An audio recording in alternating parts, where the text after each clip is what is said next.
Hi, in case you were asking, here is a quick summary of the book A Wreath for Udomo, which was written by Peter Abrahams in 1956.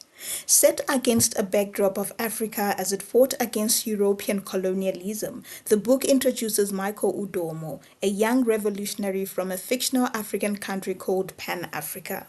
Udomo has two main motives. Firstly, he is fighting against colonialism, and secondly, he wants to realize African independence.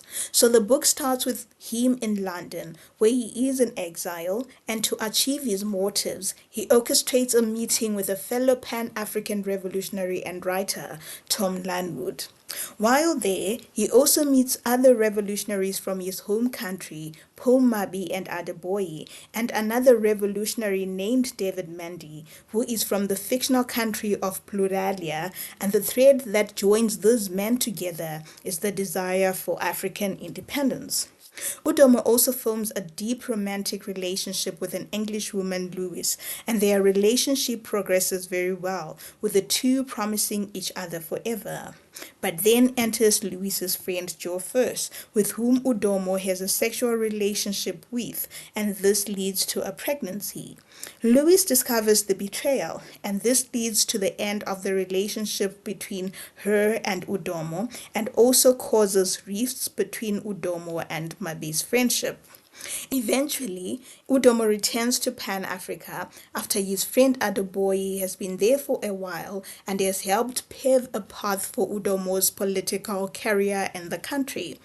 On Udomo's voyage back home, he meets a wealthy black African businesswoman who is named Selina, and they form an instant friendship.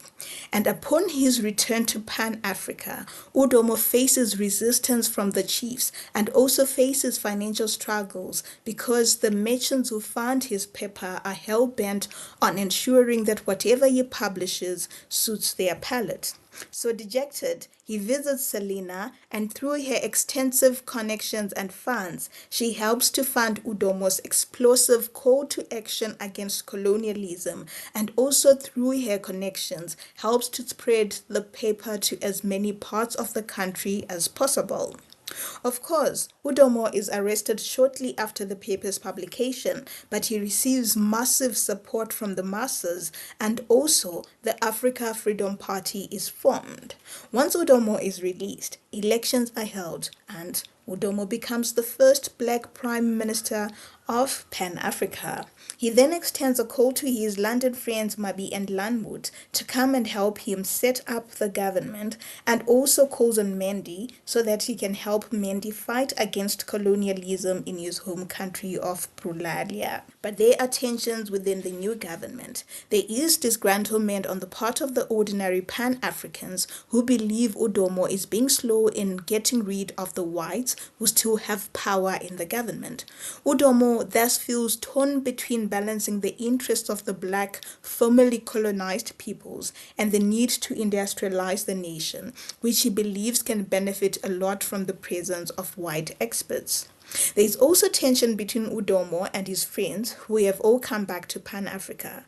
Lanwood feels a disconnect between himself and the Pan-Africa he left decades ago, so he gives up and returns to London. Mabi still bears a grudge because of what Udomo did to Louis and goes to his new government post in the mountains. Selina and Adeboye, on the other hand, are increasingly resentful of Udomo's continued relationship with the whites and are also showing strong tribalistic tensions, which Udomo in turn resents. Things come to a head when Udomo continues to engage with the white Prulalians as they are offering expertise in modernizing Pan-Africa. But because Menti is causing havoc in Prulalia, the whites ask Udomo to give his friends whereabouts. Regretfully, and with a lot of guilt, Udomo does so, and unfortunately, Menti passes away at the hands of the colonists.